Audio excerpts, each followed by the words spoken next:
guys, gals, and non-binary pals, it's DMG, and welcome back to World of Tanks Blitz. And today I have a full tank review of the Tier 10 British tank destroyer. It is the FV215B183. In addition to this full tank review, I will also attempt to debunk some of the common myths about this ridiculously min-max tank destroyer, because there do seem to be a lot of people that think the tank is OP, but I disagree with that, and I will explain why. But more on that later. We are going to see the 183 in its natural environment on Canal, and these are the kind of range maps that really allow it to manifest itself. This massive alpha it carries, 930 on average, and then when you throw in Hesh shells with that, you're going up to about 1300 average damage. And that's not even counting module damage that you may inflict. Setting other tanks on fire, or even causing ammo rack damage, is not all that uncommon in such a high caliber tank. However, what you want to know is, what is the catchphrase you need to keep in mind to play this tank successfully? Now, that is called play reactively. Play reactively. Now, what do I mean by this? This tank is almost team dependent, or almost completely team dependent, and requires serious help from your greens in order to be successful. Or it requires serious mistakes, which is often more common, from the enemy team. Now, I wouldn't get this shot in the T-57 Heavy had he not overextended into this area. I'm allowed to aim my shot and take away half his hit points. Now, that wouldn't happen had that, I think it was the T-54 or whatever that was, spotting the left side before running away. And now I'm just going to sit here. I'm not going to push the game. I'm not going to be proactive and try and cause damage. Now, if some of you are still wondering about what proactive and reactive means, look at this PTA. He has overextended. I have not pushed up on him. He has pushed up on me, and it allows me to put in a nice meaty Hesh round into the side of his turret. And now he's going to be on a one-shot and cannot push, and that is the strength of this tank, coupled with this fantastic camo it has. Now, this tank has better camouflage than a grill, which is quite surprising, as the 183 is very, very large in profile, almost E100 or mouse-like in size, but for some reason it's given this ridiculous camo rating and a turret, so it doesn't even have to break camo to use this 930 or 1300 alpha. Again, this E100 is spotted because of the green team, and he is also pushed up a little bit too far, which allows me to put in a nice AP round into his lower plate, and he will make another mistake very, very soon. But back to proactive and reactive. If you're going to allow me an aside for a few moments, in the game of Yu-Gi-Oh! There are different kinds of decks. Some are proactive, some are reactive. Proactive decks initiate the engagement and try to take down the opponent by making plays and doing combinations of different cards. Reactive decks play on the opponent's plays. It requires the opponent to make a move so that the reactive decks are able to make theirs. Reactive decks are not effective in the sense that they will be able to aggressively take the game. And if this tank were a Yu-Gi-Oh deck, it's so reactive. A lot of these shots don't happen unless your team is actually doing something useful for once in their life, or B, the red team is overextending. This tank preys on overextension. And speaking on that, I'm going to explain why this tank is not really all that overpowered, but yet so many unis, including myself, complain about it. Now, what really defines the uni? High damage, high win rate? It seems to be after the Star 1 method from WoT Blitz was no longer considered a relevant metric to go by to judge player skill. Average damage is. And how do you get average damage? How do you increase your average damage? Well, you just got to do more damage a match, and usually that comes from being aggressive and spotting targets and initiating engagements. Now, why do most unicorns hate this tank? Because this tank preys on their overextension. In order to get more damage, you need to extend, sometimes even overly so, to put in shots. That means peeking on targets, showing your turret. I mean, even if it's a strong turret. And just overall, you have to be more exposed to shoot targets. However, when you are playing against this thing and it hits you for about 930 or even 1300 hit points, which shaves away at least half of your total HP, you are stuck and can't push anymore. You are unable to get any more damage, and it effectively kills the most dangerous part of a Unicum, is being able to deal damage without taking any in return. But in these exchanges where you can trade 930 or 1300 alpha into a very good player with only taking one shot or none in return, it makes the game suddenly become an extremely difficult proposition. So this is why the 183 is a hard uni counter, because it preys on the uni's overextension. And I personally do not like this tank. I just don't find it consistent. I mean, yes, the 183 is the closest thing you will find to bridging the gap between derpy weapon in terms of high alpha and consistency in terms of a accurate weapon. And this is why so many people drive it, because they can fire 3 shots off and do about 3,000 damage a game, which is, in any other tank, very, very difficult. But when you only have to expose 3 times to do the same amount of damage that let's say a T62A would have to do by exposing, 10 times, 9 times?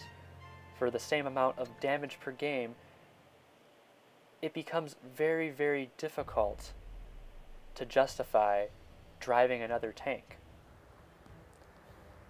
Now, back to why I personally don't like the tank.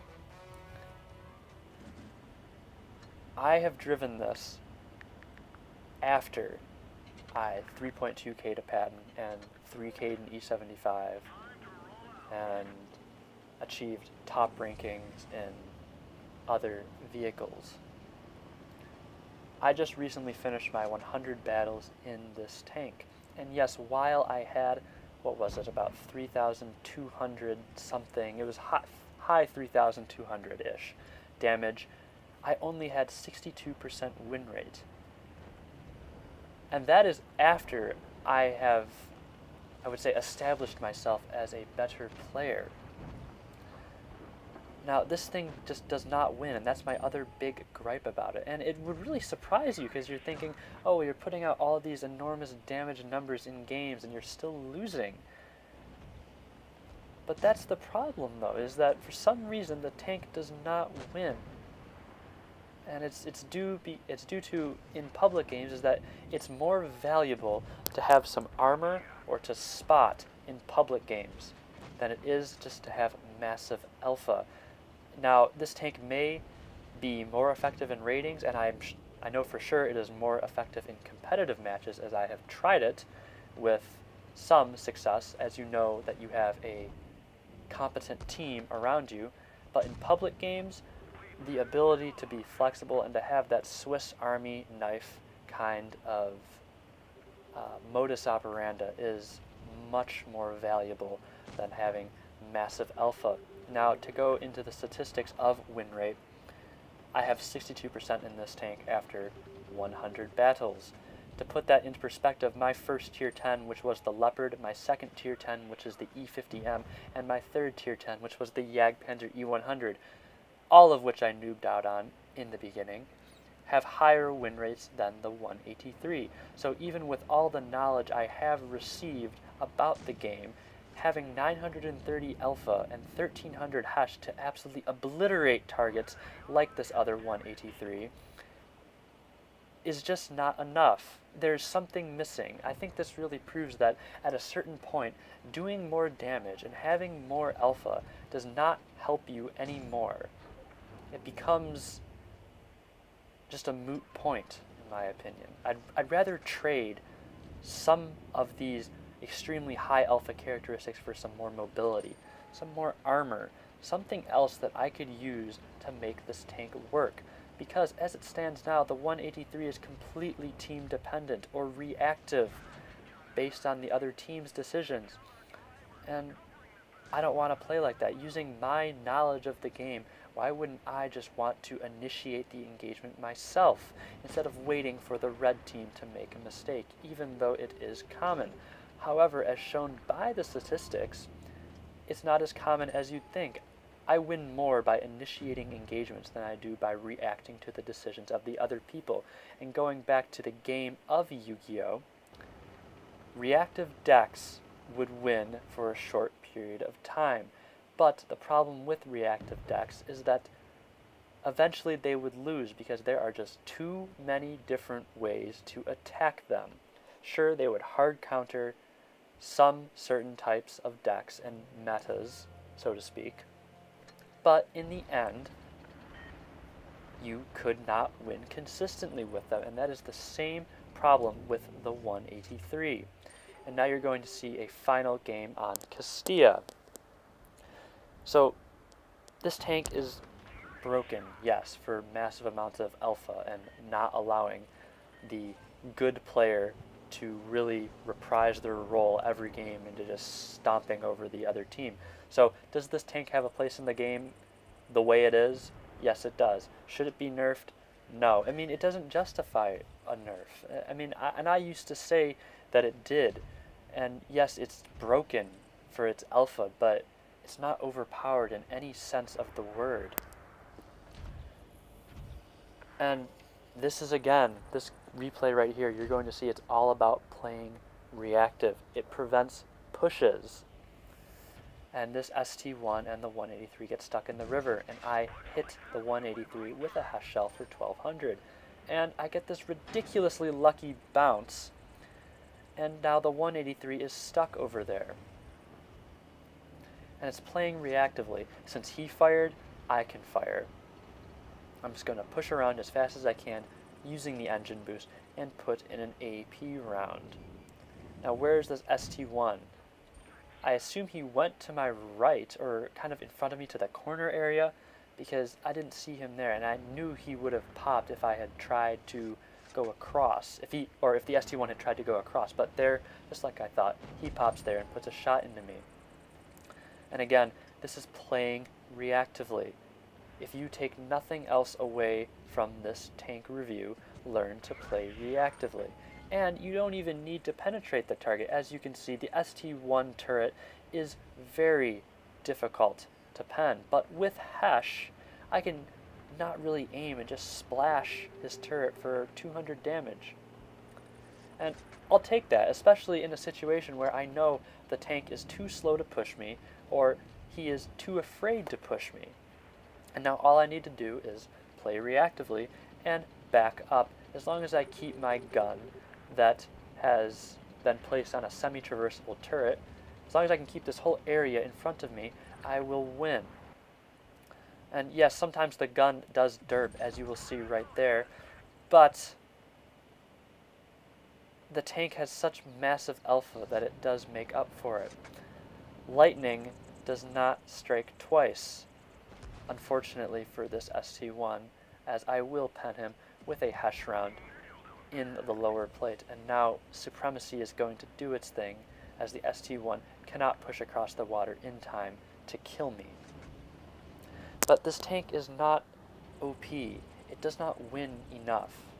I mean, looking at the statistics from my own personal record, you'd think with all the in-game knowledge and tools that I gained throughout 20,000 or so battles, I would have a higher win rate. But for all the damage this thing can put out, it doesn't win enough. This tank is very unhealthy for win rate. My win rate after, let's say, 50 battles in this tank was not even 60%. And I really had to work on playing for the team while still utilizing the alpha in an intelligent manner to help win games. Now, would I recommend this? Yes. But like I said, it's very unhealthy, and it does not win enough. That is all for today, folks. So that is the 183 in a nutshell. Play reactively. You're going to see a nice little piece of teamwork here as I call for the YAG to help, and I put a hash round into this VKB, just to kind of a funny little moment of him getting deleted there. But if you like this content, please slap that like button and subscribe for more. And if you didn't, please leave your constructive criticism, tongue twister, in the comments. Thank you for allowing me to share my passion with you today, and I'll see you next time.